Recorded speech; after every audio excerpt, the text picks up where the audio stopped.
Okay, so today we'll be discussing on file path traversal, and the subtopic is validation of file extension with null byte bypass.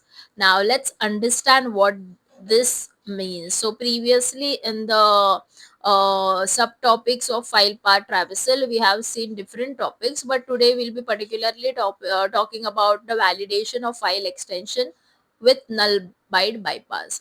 Now what do we understand by this? Just the line is that there is certain kind of file extension that would be expected as an input, and if you provide something other than that, it would not give you the response, or your request would be declined. Okay, so let's understand what this really means.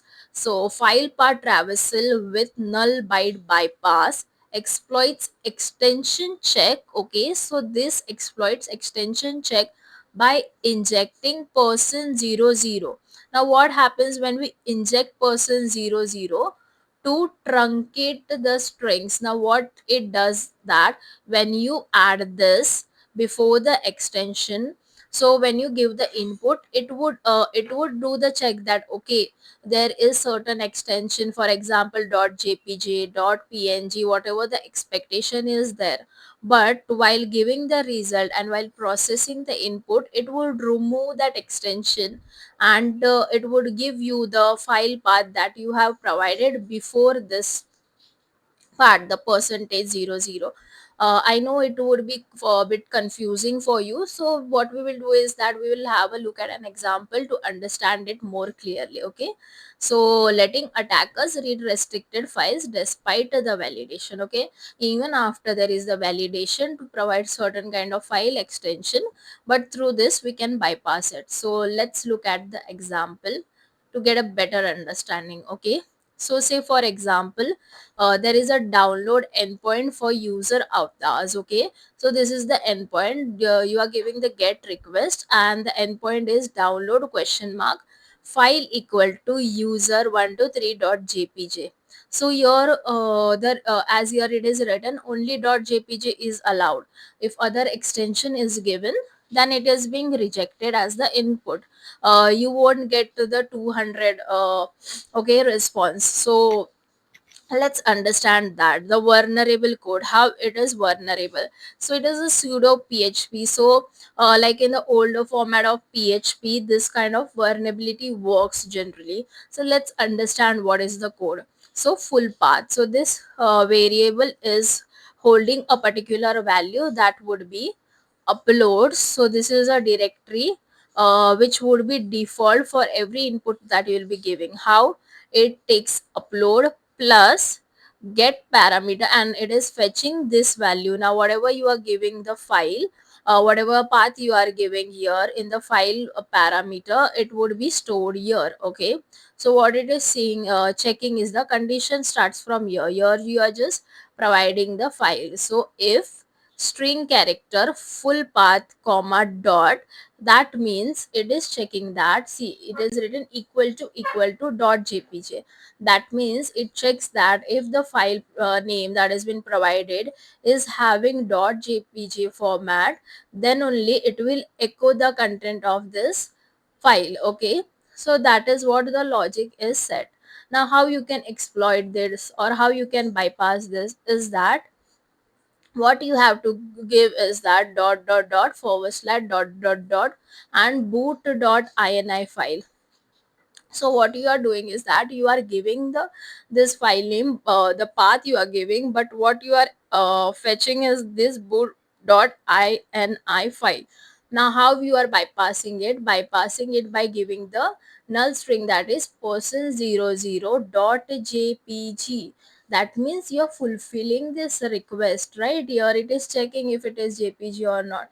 It is fulfilling, right? But when it is processing, this part would be removed, this entire part would be removed, and only this part would be executed. So check sees.jpg, okay, ignores after percent while processing, and then what happens is that the system opens boot.ini file. And for the linux boot config, or for if you're using windows, it would be backward slash boot.ini. So this leaks sensitive startup data like password or network share. Okay, so I hope you got a bit understanding with the example. To get a better understanding, what we will do is that now we will look at the Portswigger lab to get a basic understanding of how this actually works. So let's move to the lab. Okay, so today we'll be solving a Portswigger lab. So the to find this particular lab, you can go to all contents, all labs, and in the part reversal section, you can view the this particular lab. So let's read the content of this lab. This lab contains a part reversal vulnerability in the display of product images. So in the previous two videos, we have seen that the vulnerability was present in the same area, that is the display of product images. Okay, the application validates that the supplied file name ends with the expected file extension. So as we have seen in the example, it expects a certain kind of file extension, and to solve the lab, retrieve the content of the etc password file. Okay, so now we will go to the lab. What I'll do is that I'll copy this link and we will paste it here in the Bobsuit's browser so that we can intercept the request easily. Okay, so let's move forward. Let's open Bobsuit. Now what we will do is that I'll turn the intercept on. Okay, and now let's do one thing. So what we will do, we'll just click here. I will just open the first image. Okay, view details. Okay, again I'll open Bobsuit. Okay, so now let's forward the request. Okay, product ID. So it is just giving the product ID details, so we'll move forward.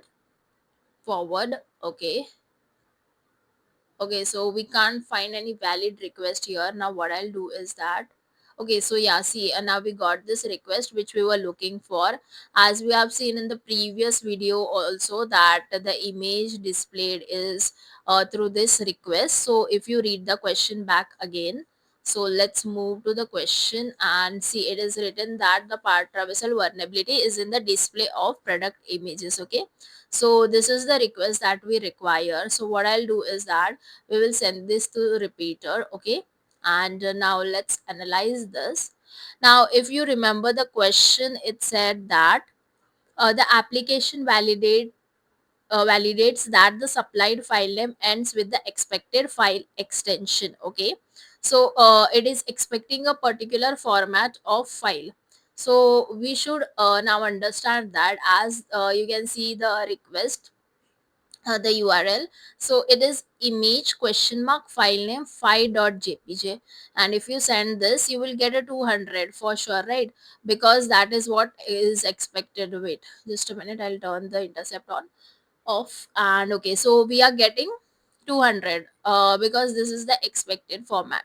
So maybe if suppose I'm just checking, let's see what we get if I turn this to, it says bad request, no such file. Okay, the file is itself not present, jpg. I'll keep it the format as same. So what we can analyze is that the expected format will be jpg, because it is like accepting this request, right? So what we require is that we need etc password file, right? So how we can get that? As we have seen in the example, we can bypass this kind of format by giving null character, right? So how we will do that? First we will try out with just this etc password. Okay, this is what we want, right? Now what we will do after this, we will give %00. Okay, now let's just send this. Do we get anything? Let's see if we are getting any response. It says bad, no such file type. Okay, so what we'll do, we'll try to give this. Okay, it again says this. Maybe we'll try to give it one more time. Let's see.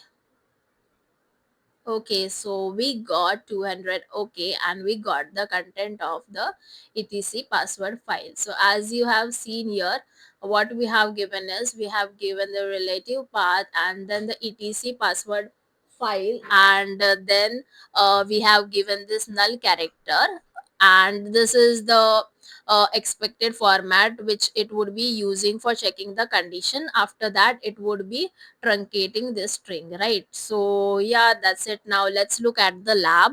Okay, so as you can see in the lab, it shows congratulations, you solved the lab. So yeah, that was it for this video. Have a good day. Bye.